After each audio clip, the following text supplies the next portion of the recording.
in the course, which interestingly enough, one of the screen readers that I tested could pick up on the table structure. Generally speaking, tables aren't accessible. And then also I included as many, at least for the purposes of demonstration, a number of documents in each topic section. So this is the scroll of death. Later on, there's a topic section that has just images for review. There's some instructions to use the images for review, but again, there's no alt text, no descriptions for the images. So as far as being a usable resource for students, it's a fairly difficult course to use. So this is the mess of the course that we tried to create. So I guess one question that I would pose to the group is this a good representation of one, scroll of death, and two, of accessibility?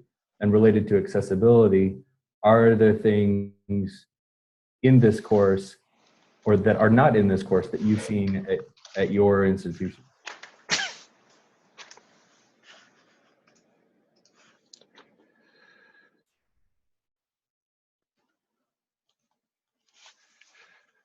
Anyone?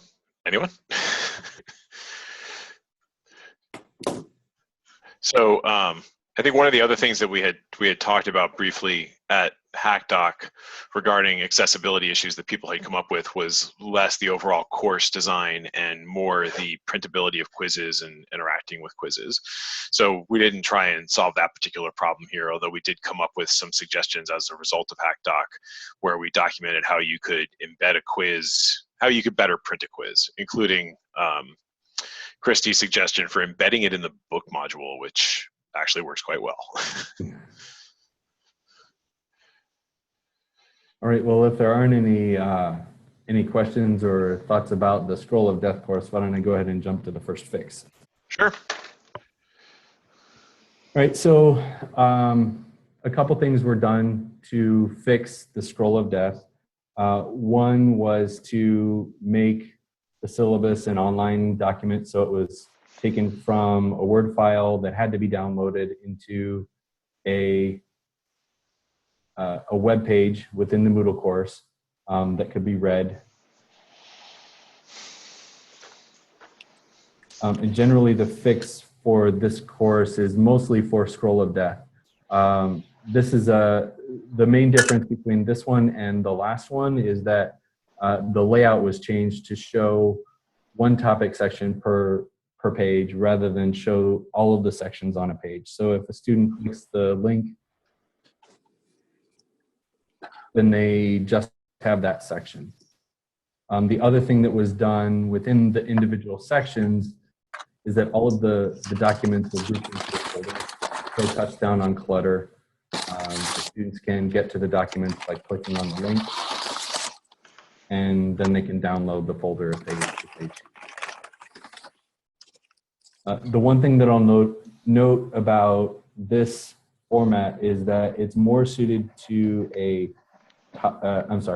weekly course format, because in the weekly course format, the Moodle will mark which is the current topic and automatically highlight it. So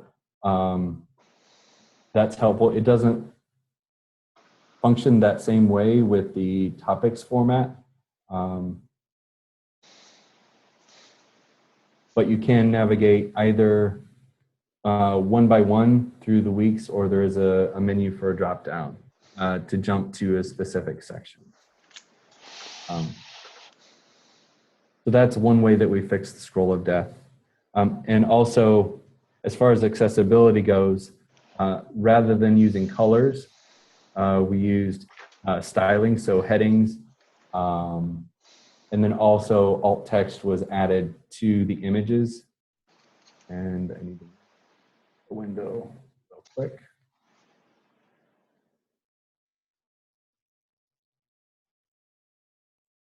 So if I look at this now,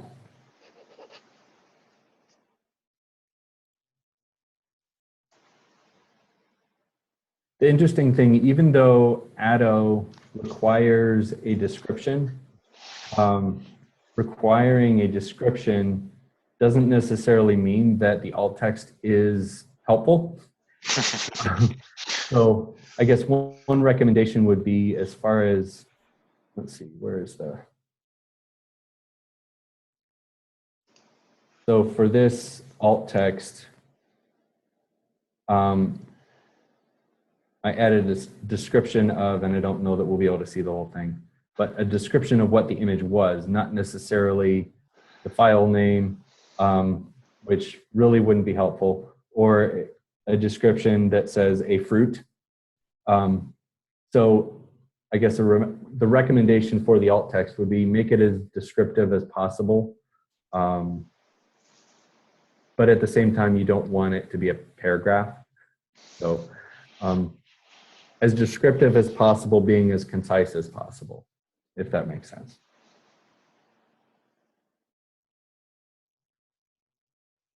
And let me get back to the main course.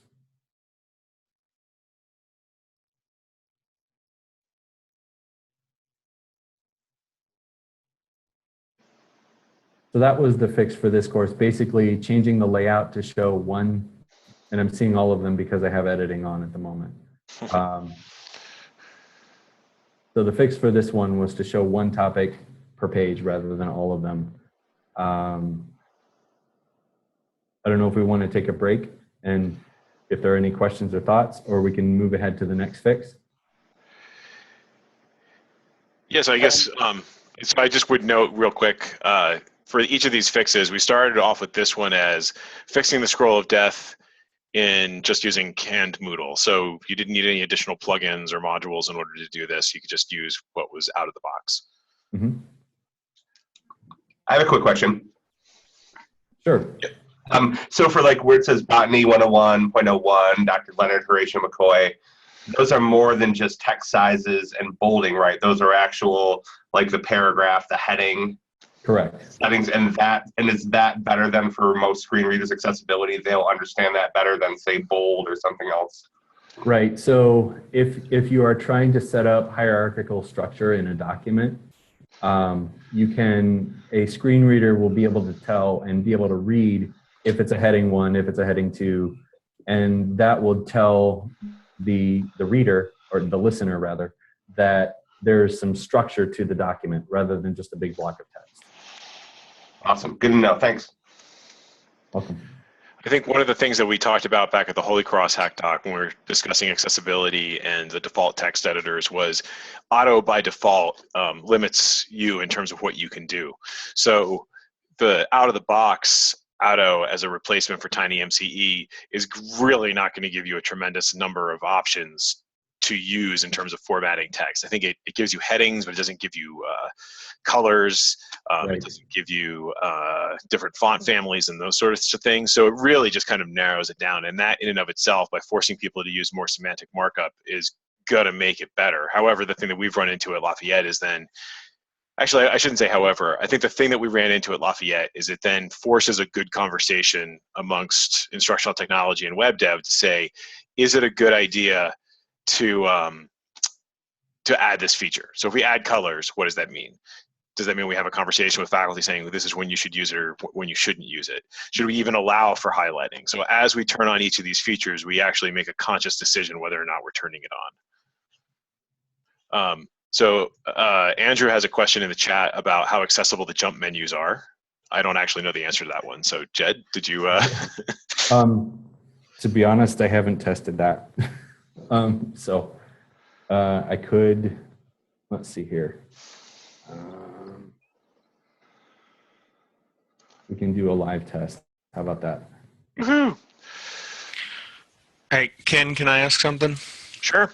To your point, I think that for all these fixes, it's important to bear in mind that you've got to get across to faculty why they should care about this. So it's not just one thing to say, hey, this is how you can make your course more accessible. It's telling them why they should do it in the first place. And I think that that's a hurdle that we would have here, that any of our peer schools would have, because it does take more time. I mean, it is much easier just to drag and drop files in and just dump them in there and say, well, nobody's complained about it before, or it seems to work okay. Right. So yeah, I mean, it's much more than just having a suite of solutions. It's about contextualizing that into why this is a good idea. Yeah, we had to follow on that. I had a conversation with one of our faculty members about text highlighting, and he wanted to know why it didn't exist anymore in Auto, and basically just being able to change the background color on text to something else. Like, well, because it's not semantic. If you just take the highlight color and you apply a yellow background, he wanted to do that because he was trying to add emphasis. But if you're trying to add emphasis, if you're not if you're using a text reader or what have you, it's not going to pick up on that because there is no semantic value, there is no structural value to that highlighting. So once I explained to him that if you bold it, then there is, he's like, oh, well, that makes sense. And he was, to your point, like I've explained it to him, what is he's trying to accomplish and how the accessible solution will actually work better for more people. Yeah, I mean, it's kind of like, Jed was talking about the alt text on images, and I think that it's useful to have that. It's good to have that. But I think a lot of faculty might say something like, well, so the image, for instance, that was shown was just, it wasn't actually related to any part of the course. It was just sort of a, welcome image, just kind of a back. And so I can see how faculty would be like, well, why do I need to put an alt tag for that? It doesn't matter. Like that image isn't part of a lesson. It's not part of something that I'm describing in a lecture. It's just sort of there. So why should I take the time? Why should I care to kind of describe that out? Right. So we have actually, as I started going down this road of, well, it's got to be easy to come up with alt text, right? And I found some good resources that I have to do a blog post on at some point where it talks about, okay, well, the right alt text for the right situation, using the right alt text for the right situation. And I think some of us fall into this trap, even when we're trying to be helpful, where we put alt text for everything, but that isn't actually useful. So one of the recommendations is, if it's just an image or if it's purely decorative, then maybe you don't need to have an alt image. But I think for something like that, you're trying to explain, well, you're trying to convey, even just with a happy photo that you're using to spruce up your site, you're still conveying something about the course. And oh yeah, I mean, I get it. I just think it's critical that faculty get on board with that right. kind So of that's mindset. So for me, because we've been. I think once we kind of explain it to them, for the most part, people go, "Oh, I hadn't really thought of it that way," and I think having the conversation is usually enough. Now, I haven't found the really ornery person who's like, no, it's going to take too much time. No, I know, but that's the thing is that I think it might be useful to produce a document for the high points about how you would want to explain to faculty why this is a useful road to go down. Yes, I completely agree. So anyway, sorry, I didn't mean to hijack that. I just wanted to. No, thank you. Ask that. So, Jeb, we're going to try and do your live demo, or? Sure. Yeah. I was trying to get my cursor to a place where I don't know if y'all could hear NVDA, and I'm not sure if it will come through. I hope it does. So can you hear it talking? No. Okay. So it looks like it's only coming through my headphones. So, I guess you'll just have to trust me. So I clicked on, as I hover over each link, the screen reader is reading to me what it is. And so, interesting. So this jump list, I'm hovering over it. I see the little hand icon, but it's not reading to me. Now that I've opened the menu, it told me that it was a jump to menu, but it's not reading me any of the options in the jump menu. So to that point, it doesn't appear to be that accessible, which is good to know. Yeah. We'll have to follow up on that one. Yes. So you want to, sorry, go ahead. I'm going to turn off. Going to ask a question about if you guys had considered or tested out the collapsible topics format at all? And I realize you were probably trying to go with out-of-the-box Moodle, but I'm just curious if you thought about that. That's our next topic. Ah, okay. Thanks for the segue. Yeah, why don't we go there? So this is this uses collapsed topics, and so that's the collapsed topics is the method for fixing the scroll of death. This is not built into Moodle. It is an optional plugin that needs to be downloaded and installed onto Moodle. In my testing, it did appear to be accessible.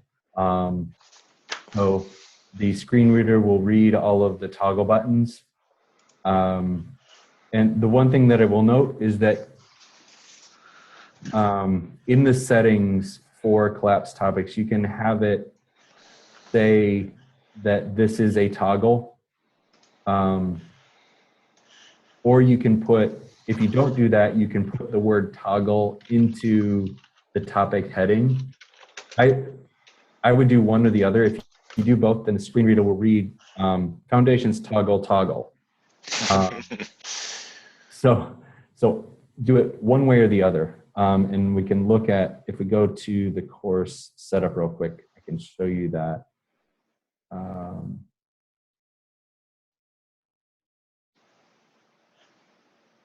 Oops.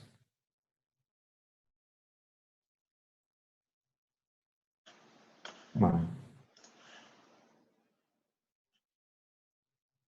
So then it's right here, the elements option. And so you can say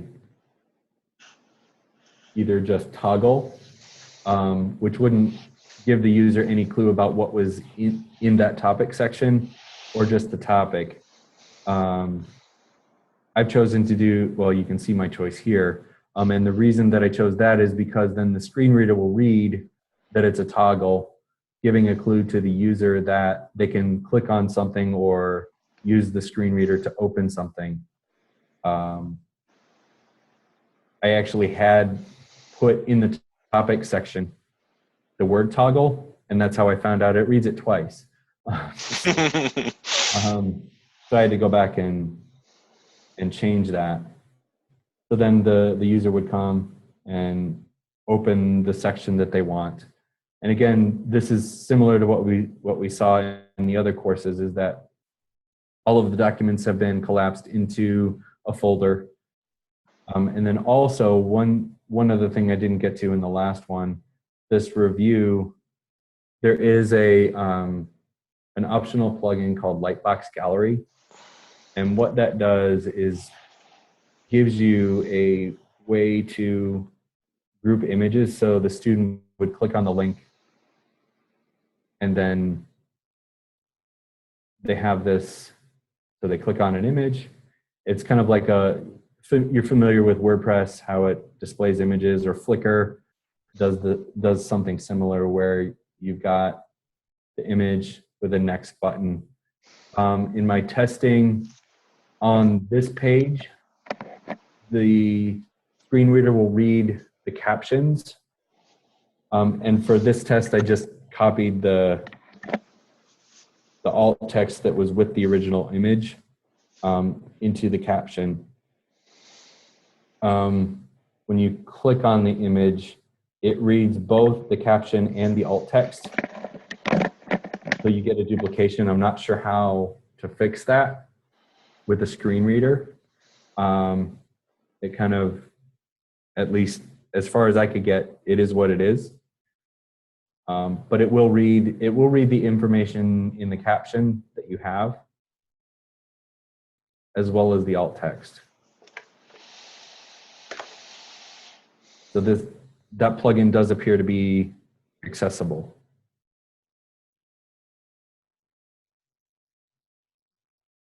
And again, all of the toggles within the course are accessible as well. So I guess as far as the options that we've seen so far, this would be my recommendation for one, subverting the scroll of death, and so for making your course as accessible as possible while doing so. Jedidiah, this is Jason. Yes, Jason. Allie. I know there's more than one here. With the light box, do you find that, because I know we experienced this when we were testing accessibility screen readers at HackDoc. Yes. With the grid layout, it wouldn't change its focus to the light box. Do you find with this Lightbox plugin that it's able to change its focus to what's in focus for the seeing person? Yes. Okay. Yes. So once you click on the link, the screen reader will read the thumbnail captions, and then when you click on the image, it will read. Oops, looks like I just downloaded the picture. It will read both the caption and the alt text associated with the image. Okay. So it's not reading everything in the background like we were experiencing with the grid layout. Correct. Okay. Jedidiah, doesn't the collapse topics format have the option to automatically sort the current topic to the top of the list?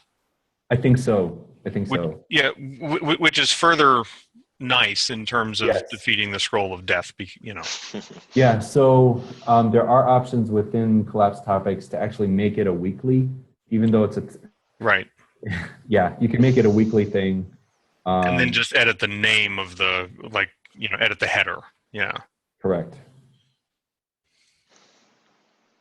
I'll just throw a comment in here that one of the major customizations that we did at Hampshire was we created our own custom format years ago that was based on the weekly format, and we wrote a course information block that's tied into that includes the meeting times for every course.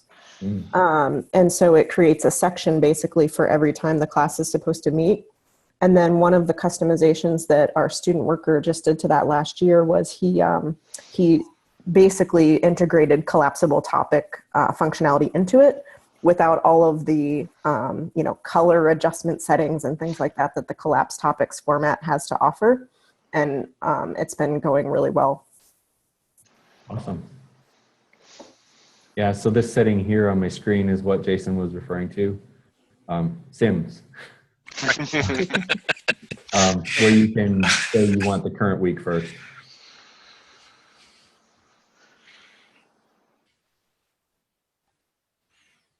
So Jason Alley mentioned the grid format. Why don't we go ahead and look at that? And then if there's questions generally, we can do that. So this is the grid format. What the grid format does, and this is an optional plugin, course format plugin. It will let you create or add thumbnail images for each topic section. Then the student is supposed to click on the topic section and it opens the course in kind of a lightbox view. You can navigate, there's arrows to navigate through each topic. But unlike the first illustration where where there was a jump list, this does not have a jump list. The way to navigate different sections quickly is actually on the course page itself. The one thing that we found though, and Jason Alley kind of alluded to this, is that once a student clicks on so the screen reader will read what's on the course page itself, but once the student clicks on one of the thumbnails and the screen reader can't read what's on this layer or the visible layer on the screen. It will only read what's underneath. There was some work at the Butler Hack Doc so the developers created a custom role.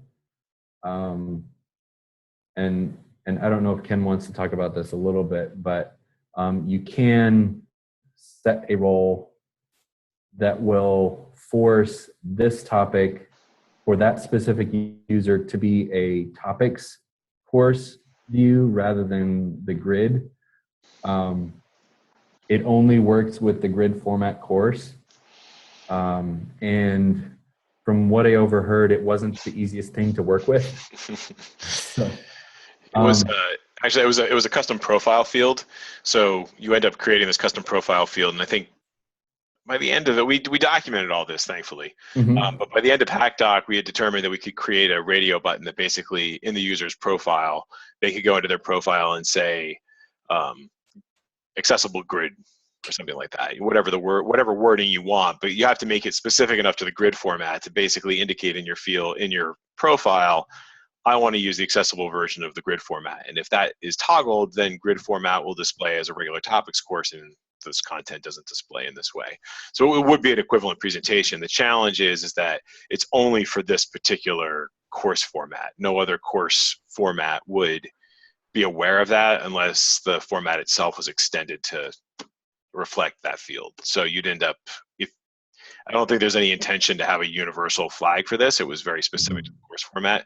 So it's just it's a way around this issue if you really like grid.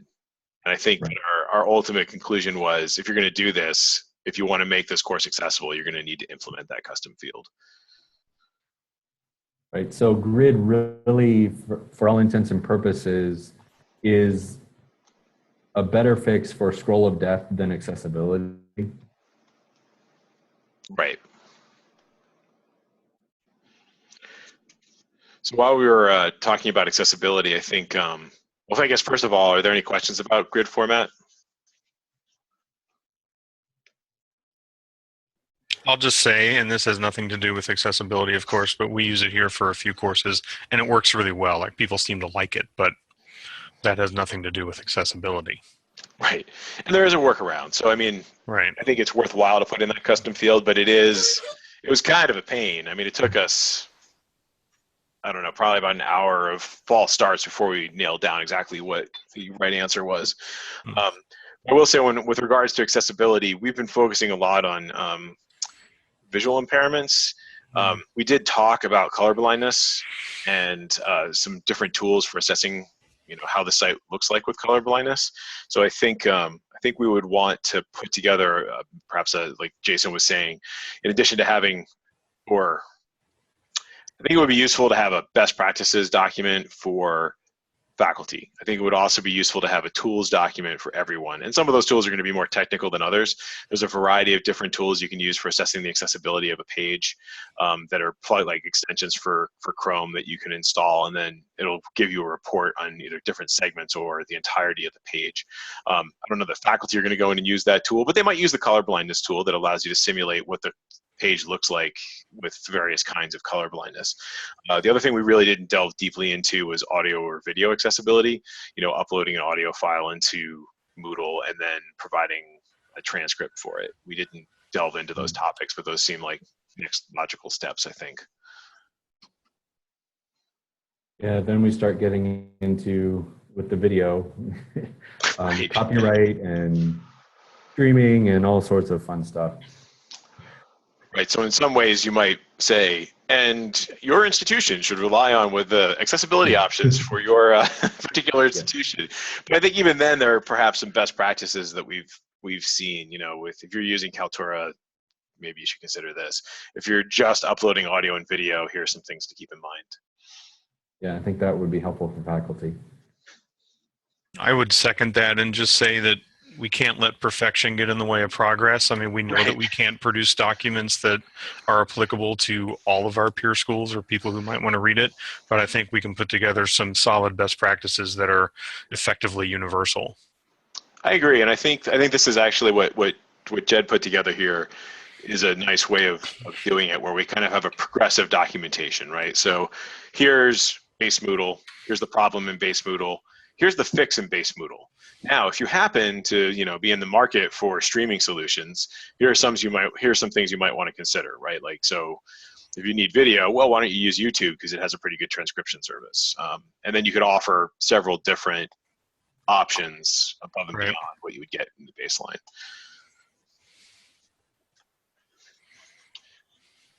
So are there other thoughts on accessibility or issues that folks have run into at their college? One of the things we had to do was we had to turn off the auto linking filter. It was making a mess for screen readers. Oh, really? Oh yeah, we definitely have that turned off. Not because of accessibility, but just because nobody could figure out how to use it. It was kind of irritating.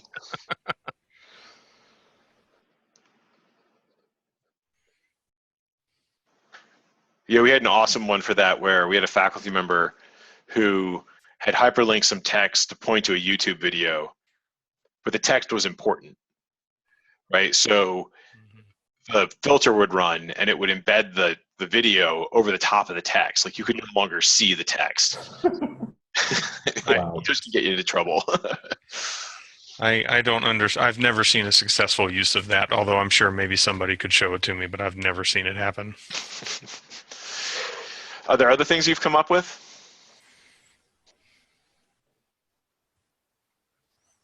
This is Jason, Allie. Just to circle back on the grid layout and that accessibility option you can add to the profile. It was a pain to figure out how to do it, but once we figured out how to do it, it's really simple to implement. Right, And, I agree. and we've documented that, like you mentioned, Ken. So I think if you read the documentation, you'll find it's really simple, you know, albeit a hack, but it's a simple one to implement. The documentation we were reading in HackDoc was lacking. Yes, it was really written by the developers as they were figuring it out. So I wouldn't know that I would actually call it documentation. Right. Or like stream of consciousness. Yes. Charles was saying that the author of Grid is apparently fairly active and a solid, guy. So I wonder whether we could contact him and ask about inserting a toggle, much to that end. Well, the other option is make Grid more accessible. Right, exactly. Yeah. Right. So, I mean, the place where it fell down was when it hit the lightbox. Or I think it's using lightbox to create that focus on the topic. And then it would just continue reading everything that was not in focus. So if we could fix that, then there would not really be the need for the toggle. Mm-hmm.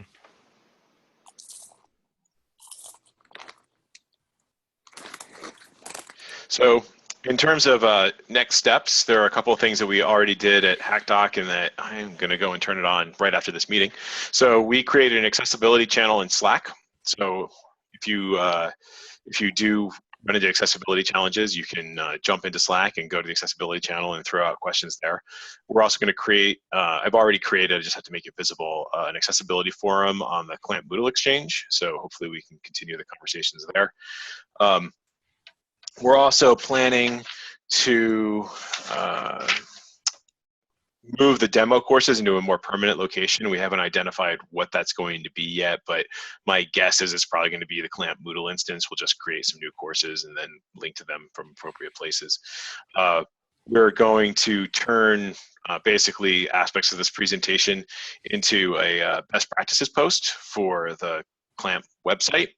When we had done the CLAMP web redesign, this is one of the things we wanted to do, was start coming up with lists of best practices, but it took us getting to a HackDoc or two to get to the point of generating that content. And then, like we say, keep the conversation going. I would say from Lafayette's perspective, it's been really useful to start talking with our folks in ATTIC, which is the student support folks, about the challenges they're seeing. Like, what are the most common disabilities and accommodations at the college? What's their strategy for doing these accommodations? I think not too long ago, there was a conversation in the CLAMP Moodle Exchange that was talking about, should you create roles for, actual site-wide roles for students to assign them, to assign roles to those students so that you can say, okay, well, they get more time limits and stuff. And I know that there was Joe Murphy had a question about, well, I don't know that we want to actually identify students that way. Maybe a role isn't the best way to do it. Maybe there should be custom overrides within the course, and that's the best way to do it. So I think getting into some of those things would be useful going forward. But, Jason Sims' point, we don't want perfection to be the enemy of good here. So we're trying to identify the stuff that we can easily knock out and get documented, and just, as a CLAMP community, I think keep moving it forward and give people a resource for solving these kinds of problems.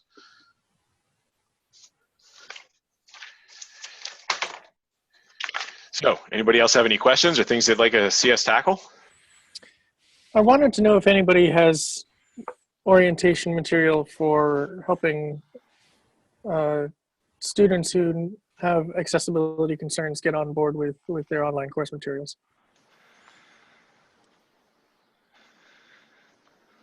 No, not here. Something we could work on, maybe. Yeah. Yeah, I think I'd have to go back to our student support folks. My sense from our conversations with them is I don't know that our student population is big enough where there's a lot of commonalities that you could just give people. Like it's very much one-on-one accommodations was the sense I had. We might have a few people with visual impairments. We might have a few with some sort of needing additional time for tests or anxiety or that sort of thing. But I don't know that there's a silver bullet. I'd be curious to know what other people's experiences are. Here at Beloit, it's been one-on-one mostly. So last year we had our first blind student, and it was very working with him one-on-one to make sure that, I met with him and said, can you get on Moodle? He uses a Mac, so he's familiar with VoiceOver, and just making sure that he could get to the login, once he logged in, could he get to the courses. We've also installed JAWS, and I forget what it stands for, but screen reader in the library and on a computer for him as well. So he has that option as well if VoiceOver doesn't work. I think maybe that having been said, like there are certainly common scenarios. So coming up with a one-sheeter that we could have for the different clamp schools that address this thing, like students with a visual impairment or audio impairment, listening impairment, I guess, those seem like two no-brainers, right? Like, so here's common assist tools. Here's, common ways in which you would then accommodate that in Moodle. Mm-hmm.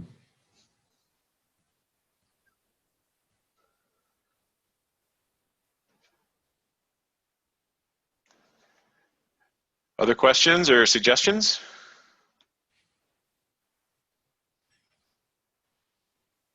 All right, cool. Well, I think this is going to be a topic that we're going to want to return to at future Hack Docs. I think it was a really good use of our time at Hack Doc, and it was fun to really delve into the tools. It's fascinating to be sitting there and hearing the audio playback tools as they more, succeeded or failed in their assigned tasks. I think one of the other things we had talked about at Hack Doc was maybe there's an opportunity at upcoming Hack Docs to work with either our local versions of ADDIC, the student support groups, or even nonprofits in the region that would be willing to have a person with a visual impairment come in and walk us through how they use these kinds of devices or help us with the usability testing. Because I think one of the key things that we've found over the years is that, the way we use it isn't necessarily the way that a person who has an impairment is going to use it. And they have all kinds of tips and tricks for navigating the application that we can't easily mimic. So that's something I've been thinking about for Hack Doc at Lafayette coming up in January. I already have some contacts at the Lehigh Valley Council of the Blind that they might be willing to come in and talk with us if we decide we want to focus on accessibility at that Hack Doc. Awesome. All right, everybody. Well, thanks for stopping by. We greatly appreciate it. Feel free to continue the conversation in the forum or in Slack. Thanks. Thank you, guys. Thank you. Thank you.